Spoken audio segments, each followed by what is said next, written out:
Good morning to all. Let's start our video.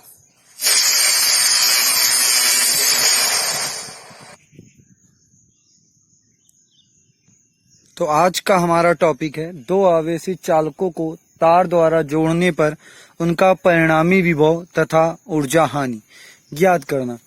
अब इस topic के अकॉर्डिंग अगर हम चलें तो आपके पास दो चालक होंगे, दोनों चालकों को हम आवेशित करेंगे।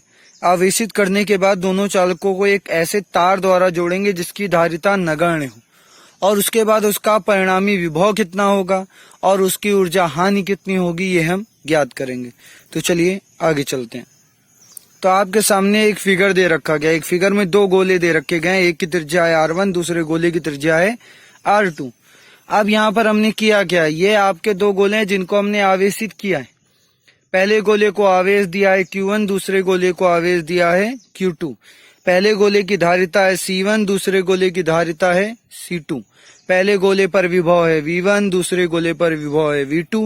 पहले गोले पर संचित ऊर्जा या विद्युत स्थितिज ऊर्जा है U1, दूसरे गोले पर संचित ऊर्जा या आपकी विद्युत स्थितिज ऊर्जा है U2। अब हमने फॉर्मूला पढ़ रखा है C बराबर Q बाई V, तो अगर Q बराबर निकालें तो CV। इसी तरह Q1 बराबर C1 V1 और Q2 बराबर C2 V2। ये इतना आपका इस फिगर में दिया गया है। इस फिगर से हम थ्योरी लिखते हैं। तो चलिए शुरू करते हैं। तो थ्योरी लिखी, तो सबसे पहले हमने माना प्रथम चालक की त्रिज्या R1, आवेश Q1, विभव V1 तथा स्थितिज ऊर्जा अर्थात संचित ऊर्जा U1 है। इतना देखो आपको फिगर में दिखाया गया, वही हमने लिख लिया। तथा दूसरे चालक की त्रिज्या R2, आवेश Q2, विभव V2 तथा स्थितिज ऊर्जा अर्थात संचित ऊर्जा U2 है।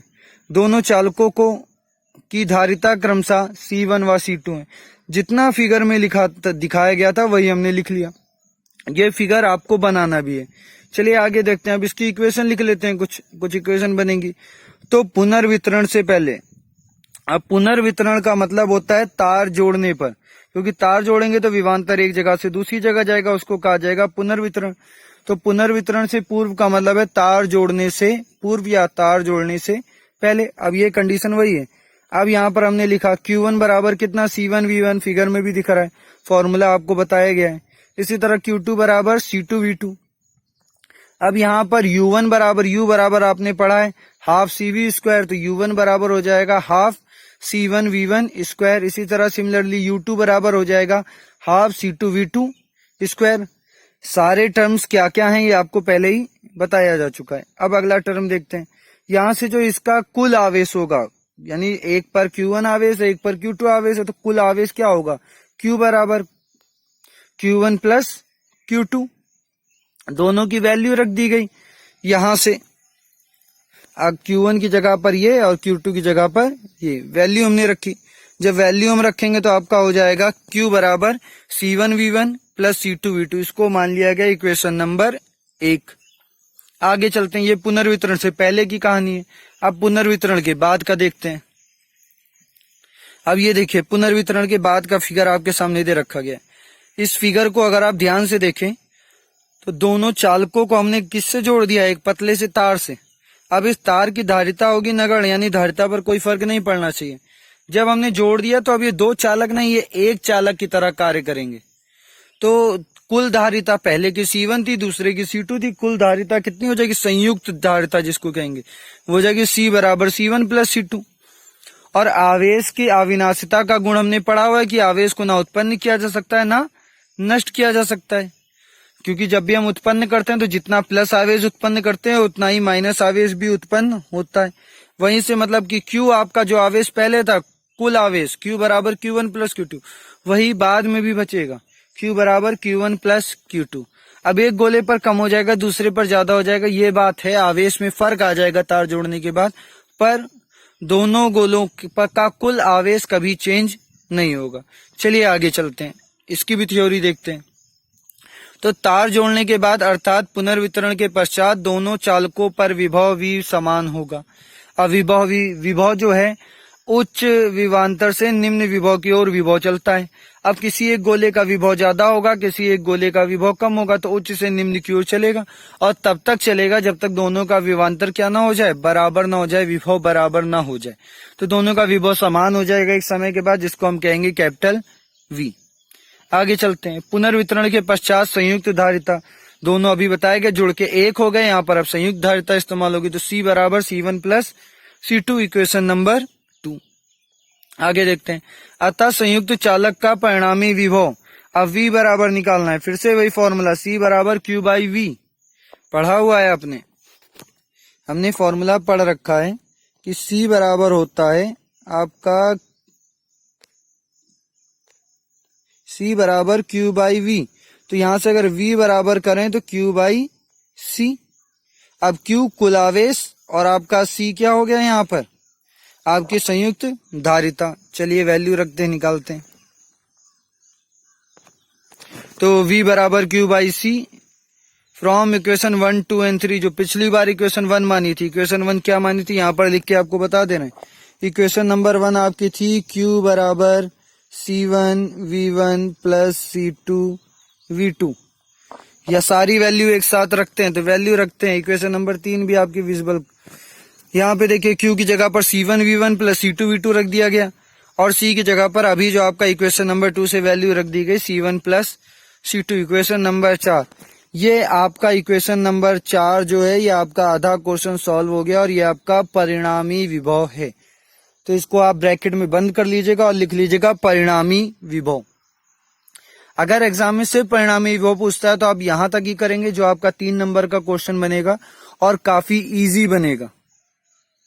अगर इसके बाद का टॉपिक पूछता है, यानी आपसे जो ऊर्जा हानि वाला टॉपिक है, अब हम उस पर चलेंगे। ऊर्जा हानि का टॉपिक थोड़ा सा टफ हो जाता है, चलिए उसको भी समझ लेते हैं।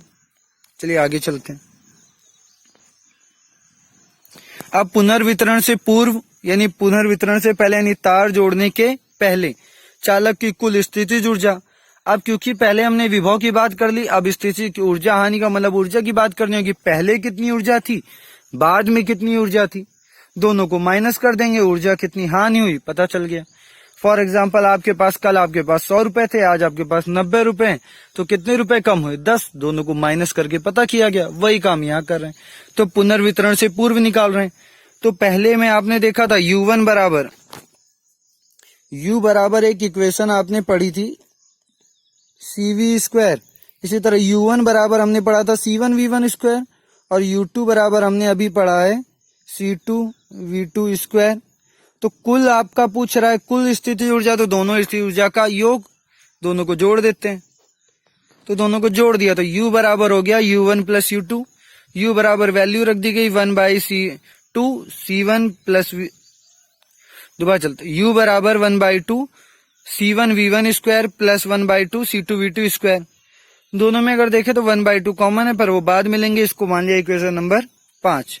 आगे चलते हैं। तो हो गया पुनर्वितरण से पूर्व। अब पुनर्वितरण के पश्चात, तो पुनर्वितरण के पश्चात चालक की कुल स्थितिज ऊर्जा। पुनर्वितरण के पश्चात अब फॉर्मूला वही U बराबर आपका 1/2 CV स्क्वायर, तो वहीं से रखा U डैश। पुनर्वितरण के पश्चात U डैश बराबर 1/2 CV स्क्वायर। परिणामी विभव कितना हो गया था V, और तुल्य धारिता संयुक्त धारिता भी कितनी हो गई थी C। दोनों की वैल्यू रख देते हैं फ्रॉम इक्वेशन 2, 4 एंड 6। 5 का यहाँ पर काम नहीं है, 2, 4 एंड 6। 2 और 4 इक्वेशन आपको पहले ही बताया गया था। वैल्यू रखते हैं, अगर आपको ना याद हो तो आपको बता दिया जाए। इक्वेशन नंबर 2 आपका था C बराबर, वो आपका था C बराबर आपका था C1 प्लस C2 और V बराबर, तो अभी हम लोगों ने परिणामी विभव निकाला ही था। सारी वैल्यू एक साथ रख देते हैं। तो U डैश बराबर 1/2 C1 V1 C1 plus C2, bracket के अंदर V का जो अभी हमने परिणामी विभव निकाला उसका मान रख दिया, स्क्वायर लगा इसीलिए इस पूरे का कर दिया स्क्वायर। अब देखिए आपका ऊपर देखिए ये C1 V1 आपका ऊपर भी है, C1 प्लस C2 ऊपर भी है और C1 प्लस C2 आपका नीचे भी है। जो नीचे C1 प्लस C2 है इस पर क्या लगा हुआ है आपका स्क्वायर।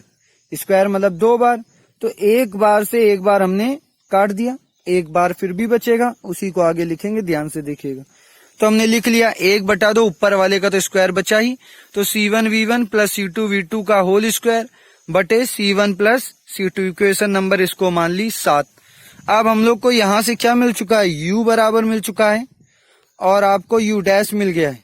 ये आपका है पुनर्वितरण से पूर्व यानी पहले, तार जुड़ने के पहले, और यह है आपका तार जुड़ने की U डैश है आपका तार जुड़ने के बाद। तो अब चलते हैं ऊर्जा हानि पर। ऊर्जा हानि का मतलब ये हुआ कि पहले आपकी जो कुल ऊर्जा थी वो थी ज्यादा।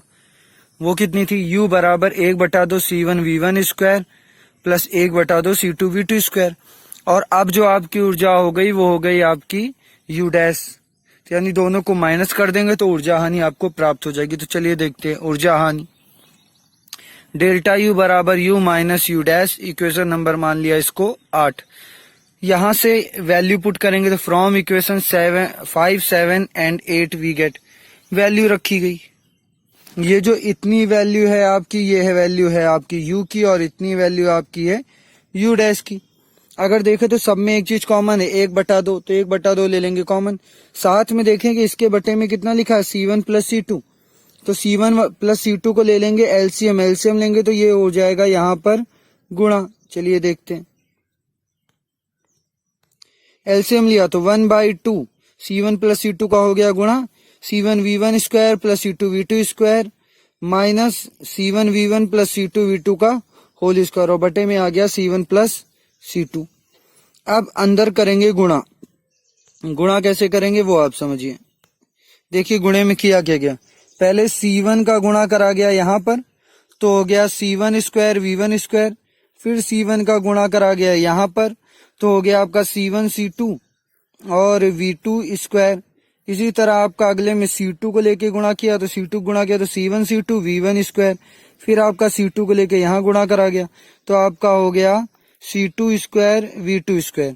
अब पीछे ये जो टर्म है आपका, अगर इसको हम देखें तो ये लिखा है होल स्क्वायर, मतलब A प्लस B का होल स्क्वायर।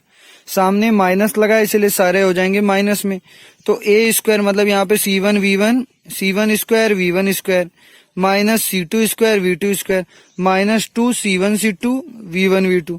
इस इक्वेशन को लिख लिया। अब इस इक्वेशन में ध्यान से अगर देखें तो कुछ टर्म कट रहे हैं, जैसे C1 V1 square C1 square V1 square, और ये C2 स्क्वायर V2 स्क्वायर और ये C2 स्क्वायर V2 स्क्वायर। जो बचा उसको हमने आगे चल के लिख लिया, तो लिखते हैं। अब ये लिख लिया। ऊपर वाली पूरी इक्वेशन में अगर आप देखो तो एक टर्म कॉमन है, वो है आपका C1 प्लस और C1 C2, तो C1 C2 को कॉमन ले लिया गया, तो 1/2 C1 C2 आ गया कॉमन। पहले बचा V1 square plus V2 square और माइनस का 2 V1 V2। अगर इस टर्म को आप थोड़ा समझे तो ये आपको V1 प्लस V2 वो V1 माइनस V2 का होल स्क्वायर है, A square plus B square minus 2AB। तो यहाँ से इसको होल स्क्वायर के रूप में लिख लेते हैं। तो यह आपका डेल्टा U बराबर हो गया 1/2 C1 C2 V1 minus V2 का whole square upon C1 plus C2। ये आपकी हो गई फाइनल इक्वेशन। इसको बॉक्स में कर लीजिएगा बंद। तो ये ऊर्जा हानि की फाइनल इक्वेशन और परिणामी विभव की फाइनल इक्वेशन आपको पहले ही बताई जा चुकी है। आपका अगर मान लीजिए एग्जाम में आता है ये क्वेश्चन 5 नंबर से कम का होगा नहीं। अगर आपको प्रॉब्लम है, अगर आप यहां तक भी लिख के छोड़ देंगे तो आपको 4 नंबर इजीली मिल जाएंगे। तो याद करिए, अगर पूरा लगा लेते हैं तो बहुत अच्छा है, नहीं तो अगर आप यहां तक भी लिख देते हैं तो आपको 4 नंबर तक आराम से एग्जामिनर दे देगा, अगर आपने फिगर और डेरिवेशन सही किया और यहां तक लिखा है। तो आज के लिए